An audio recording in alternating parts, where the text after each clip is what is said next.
Thank you, sir, for such heart-touching and far-sighted thoughts. We are privileged to have with us Dr. T.S. Parmar. Currently, he's the Managing Director and CEO at Albert David Limited. He has over 33 years of rich experience in the India pharma and healthcare industry with leading MNCs and Indian pharma companies.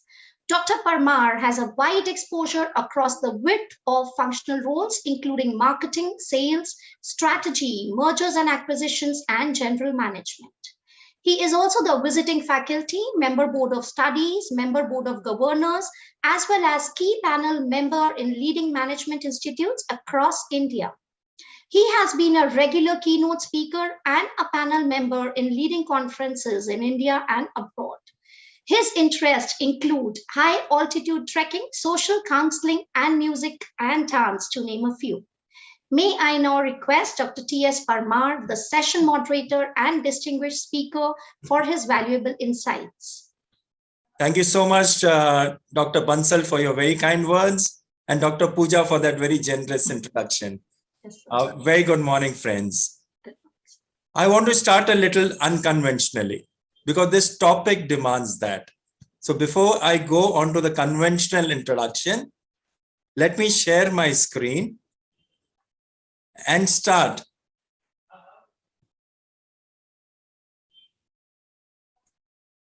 With a request to all of you.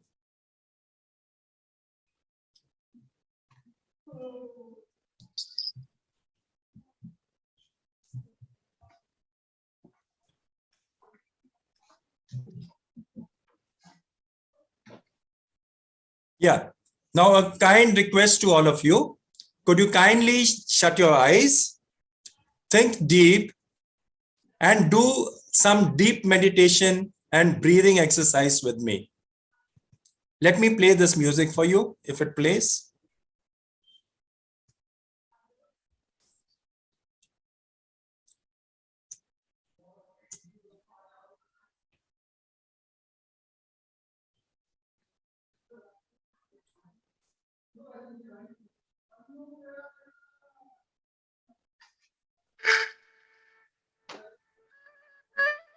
Take a deep breath inside. Hold it for a few seconds. And breathe out. And again hold your breath.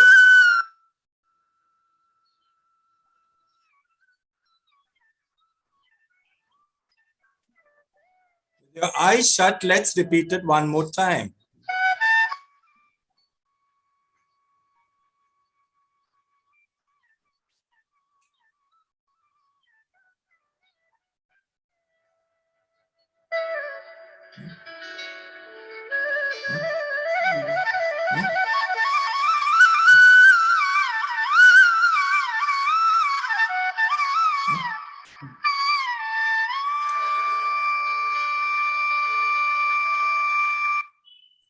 Thank you so much, dear friends.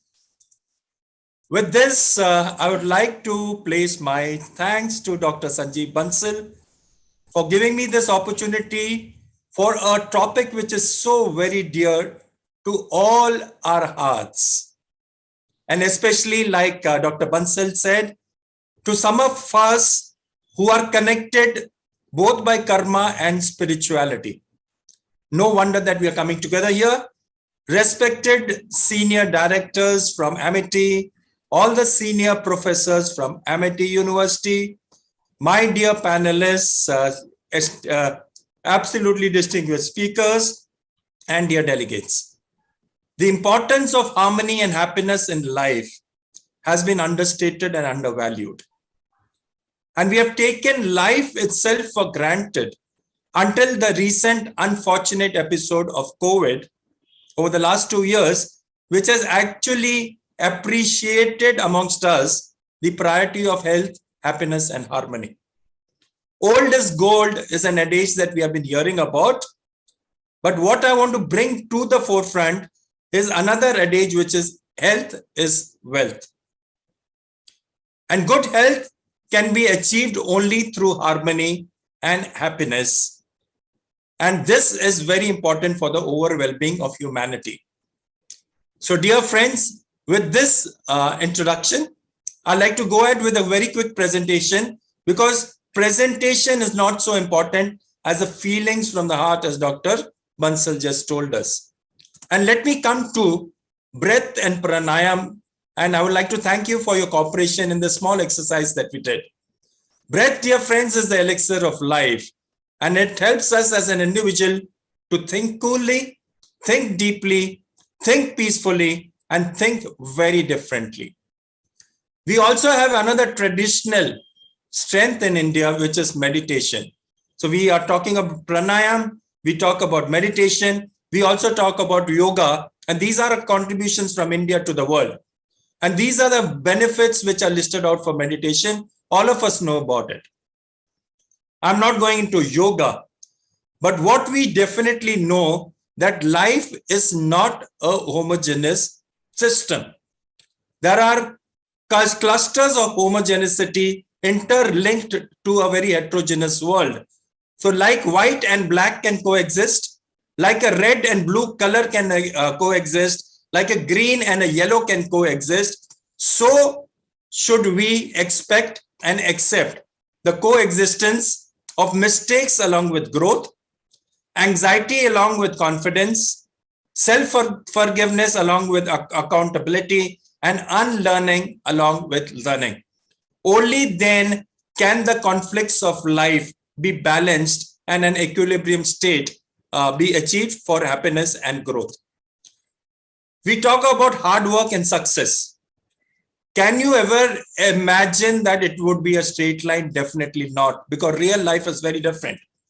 Dr. Kumar, I think if you're showing the presentation, the slides are not moving. This is Amit. Achha, you can't see it? I'm so sorry. You can see we are still on the first slide. All right. It's not moving. I'll just redo that.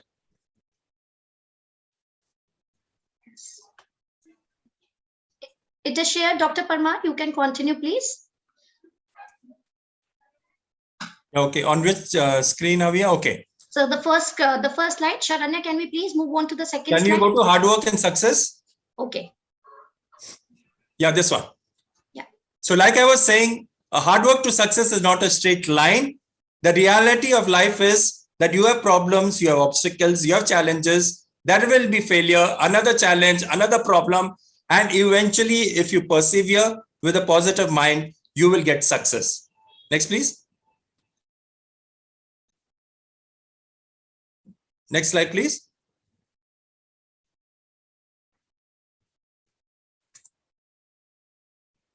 Can you see this? Hello? Yes, sir. We are on the slide of what is harmony. No, I think we are missing out somewhere. I think no issues, Dr. Parmar. You can just speak randomly. Yeah. I mean, for us, slide doesn't matter. You can just Okay, I will just speak and you could put yeah. Yes, sir. So life is not a bed of roses. There will always be ups and downs, and we need to positively emerge victorious through a journey which has to be enjoyed, and the destination will be ours. And to enjoy life's journey, one needs to be living in harmony, equilibrium, and happiness. Now, what is harmony? Human harmony means my feelings, actions, relationships, and opinions are all aligned. And what is equilibrium? It is a state where multiple forces of extremes are balanced. So we have harmony, we have equilibrium, and when harmony and equilibrium are there, then that is where a state of happiness is achieved. And we heard Dr. Bansal say that happiness has to come from within. It cannot be stated, it cannot be defined. It is a state of well-being.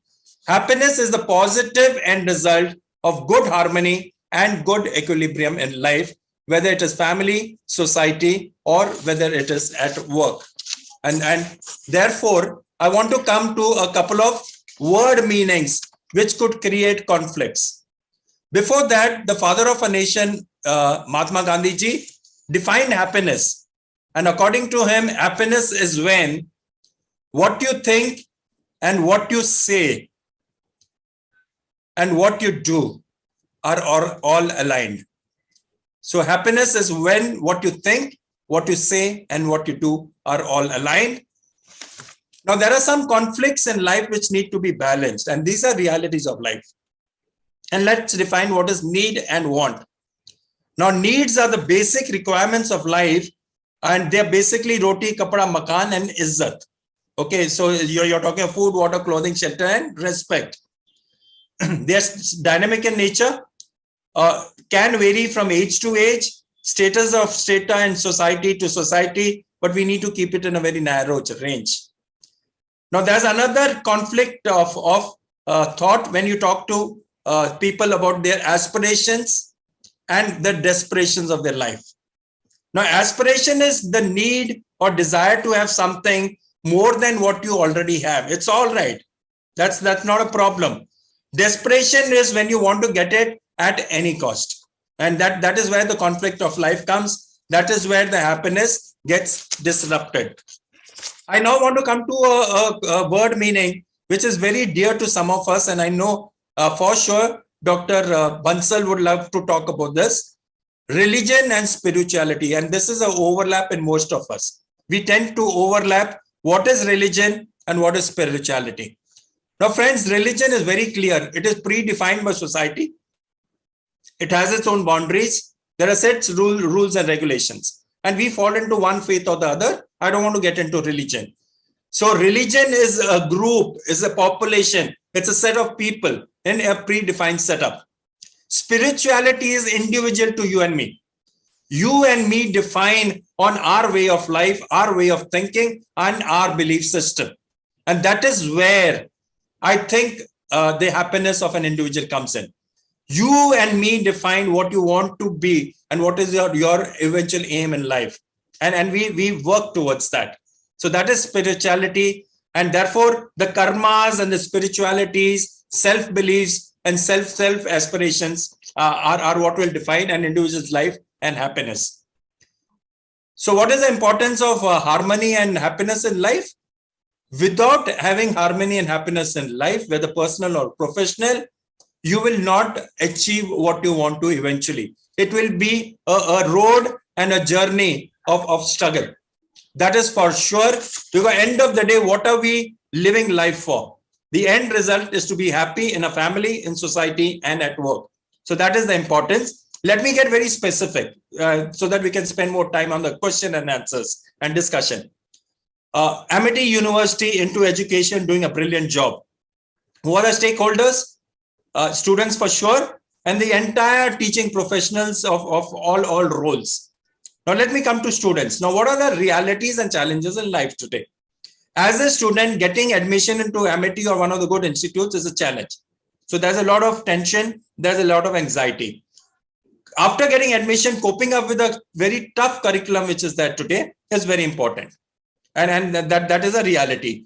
Then there is a competition of scoring grades and finally getting a good placement or a career input. Now, these are the anxieties which a student goes through. Now, do only the students go through anxieties? Definitely not. All the other stakeholders in various roles within the university, that is the teaching professionals, also have their challenges. Number one, there's a dynamic updation of knowledge and skills which is required. We are living in changing generation of students, so coping up with that need is required. Tough time and task management, which is a mandatory requirement of my role, and teaching and non-teaching admin activities and balancing them.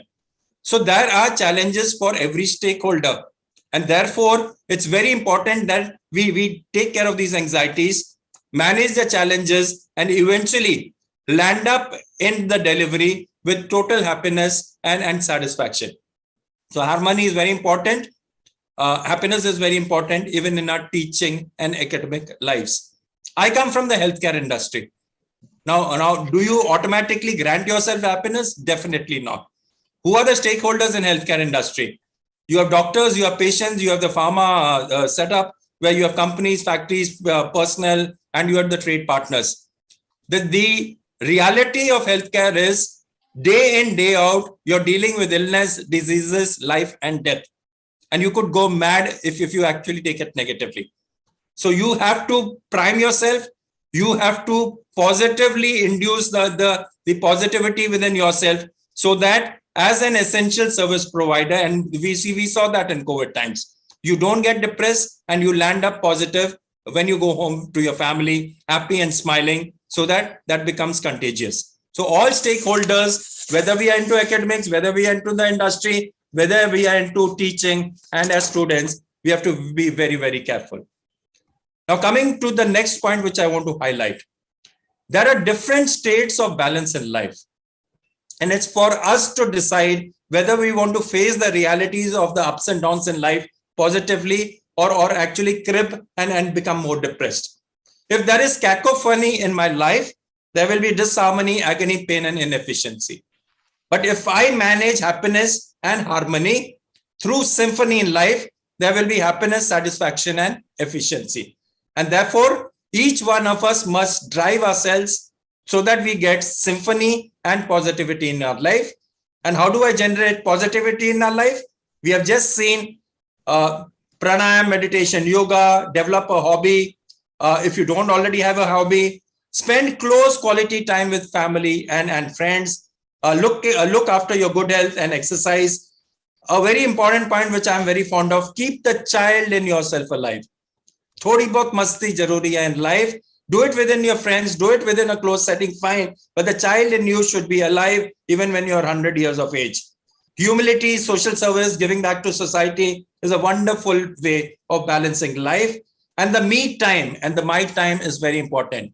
Other than when you brush your teeth or when you do a little bit of makeup in front of the mirror, how much time do we actually look at ourselves in the mirror, smile, and actually feel proud about ourselves? And that is very, very important for ourselves. And therefore, as a medico, as a person from the pharma industry, let me now get technical and tell you, there are chemicals and hormones which are known as the feel-good and happiness hormones. And these can be managed.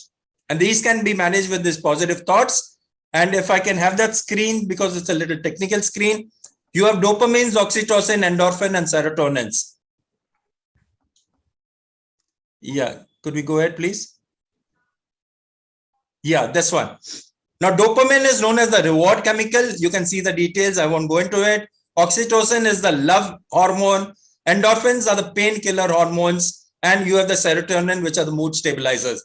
You can actually, I don't want to use manipulate, but you can actually manage these chemicals and hormones in your body so that you can generate a lot of positivity. So to the next slide, please.